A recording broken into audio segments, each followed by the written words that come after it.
Cerai, inilah titik terpuncak dari kemelut yang membara di rumah tangga Virgon Teguh Putra dan Inara Rusli. Virgon pada akhirnya mengambil langkah tegas, menunjuk Sandi Arifin menjadi kuasa hukum, sekaligus mengurus persiapan gugatan cerai terhadap sang istri Inara. Maka jelas sudah bahwa permohonan maaf dan klarifikasi dugaan perselingkuhan Virgon kemarin bukan semata upaya untuk meredakan suasana panas, melainkan sinyal perceraian untuk Inara. Dan secara resmi saya sudah mendapatkan kuasa dari Mas Virgon Teguh Putra. Surat kuasa ini ada satu, yang ini yang kedua, untuk kita mengajukan gugatan di pengadilan agama yang akan kita daftarkan itu insya Allah minggu depan. Gugatan yang akan kita masukkan itu adalah gugatan permohonan perceraian. Seperti saya sampaikan tadi, kita ingin menyelesaikan secara baik, bijak, dan kekeluargaan. Dan tidak tertutup kemungkinan juga saya akan berkomunikasi selaku kuasa hukum kepada pihak nantinya.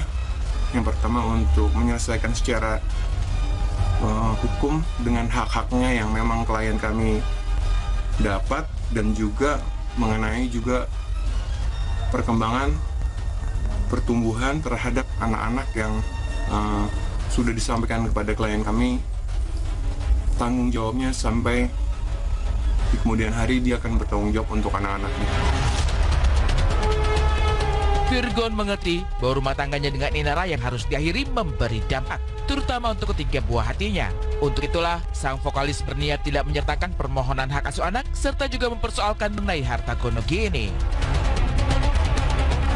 Nggak ada harta gono gini. Dia intinya seperti saya bilang tadi, jadi bahwa dia mengikuti proses hukum dan mengikuti hukum yang berlaku.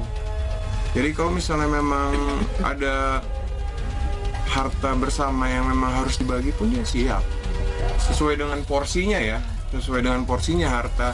Seandainya ada harta bersama yang memang harus dibagi sesuai porsinya, dia akan bagi secara ikhlas. Begitu pula juga kalau misalnya memang dia klien kami belum pantas untuk mendapatkan hak asuh, ya dia menerima yang pasti, tapi jangan sampai dipersulit. Mudah-mudahan saya masih diberi kesempatan untuk memperbaiki semua kesalahan dan menjadi manusia yang lebih baik lagi.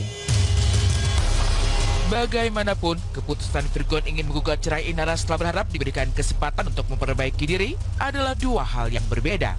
Lantas ada apa dengan Virgon?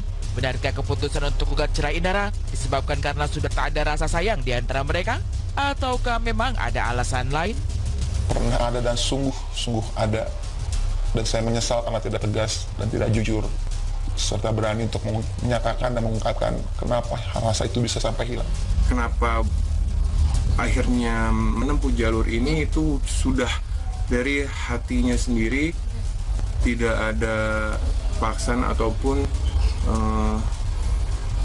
alasan dari siapapun juga yang menyuruh. Jadi memang sudah dari hatinya klien kami sendiri, dan juga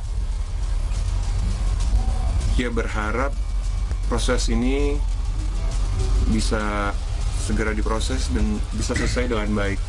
Makanya saya ditunjuk untuk menyelesaikan ini secara baik. Jawabannya adalah apa yang sudah kemarin dirilis sama klien kami, itulah jawabannya.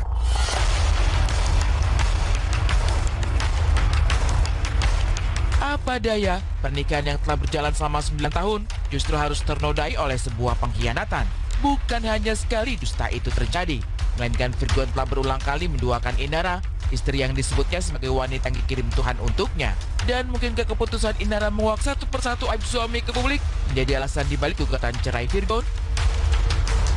Mengenai permasalahan apa yang sudah disampaikan kemarin di klarifikasi di YouTube, saya tidak boleh menyampaikan, tapi intinya adalah dari klien kami tidak mau membuka ataupun juga mau menyampaikan permasalahan dari baik dari klien kami ataupun dari istri klien kami. Sekarang kita tidak mau sama-sama mengeluarkan atau membuka rahasia ataupun informasi yang tidak pantas kami sampaikan di teman-teman. Tapi yang pasti keputusan ini adalah keputusan yang terbaik dan sudah dibicarakan kepada keluarganya Mas Virgon sendiri, dan juga sudah didiskusikan kepada keluarga dan juga label.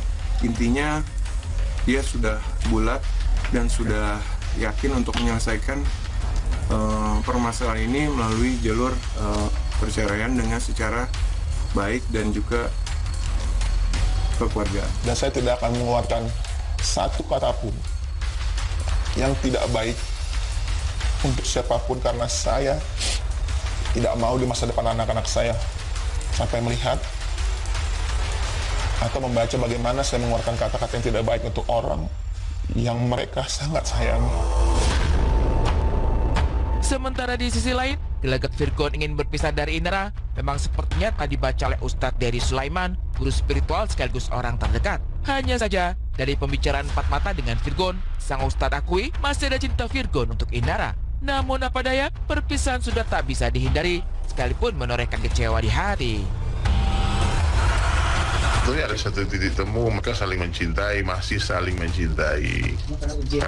Cuman ujian ini harus disikapi dikaitkan dengan Allah, kembalikan kepada Allah. Tapi kalau terjadi hal yang tidak diinginkan, seperti sekarang yang perceraian dan sebagainya, itu akan sangat mengecewakan banyak orang, bukan hanya aku, semua kita pasti kecewa. Hanya berikhtiar saja, tapi yang berlaku itu ketetapan Allah. Sekuat apapun kita menahan, bila Allah katakan pergi, ya harus pergi, Bang. Begitulah perpisahan, selalu ada yang tersakiti. Bagi Virgon, perpisahan barangkali adalah keniscayaan, sebab hatinya sudah tak bisa dibujuk. Kalaupun pada proses perceraian nanti ada mediasi ataupun jalan tengah yang diambil bersama, itu bisa saja terjadi. Tapi melihat dari permintaan maaf Virgon yang tidak menyebutkan nama Inara, sudah jelas tergambar bahwa hubungan suami istri ini benar-benar berakhir. Akhir kata saya mohon maaf yang sebesar-besarnya kepada semua orang yang terseret dalam permasalahan ini. Kepada teman-teman, keluarga saya, kepada manajemen, teman-teman saya di Last Child, kru, dan yang paling utama adalah untuk anak-anak saya mohon maaf ya sebesar-besarnya kepada Starla, Faithly, dan Terang. Saya rasa dengan permintaan maaf itu sudah mewakili secara global permintaan maaf itu dengan tulus dan ikhlas. Kalau mengenai permasalahan di internal mereka, biar mereka menyelesaikan sendiri. Tapi menurut saya permintaan maaf itu kemarin sudah tulus dan dari hati yang paling dalam. Bahkan pada saat penyampaian saya lihat beliau juga sedih.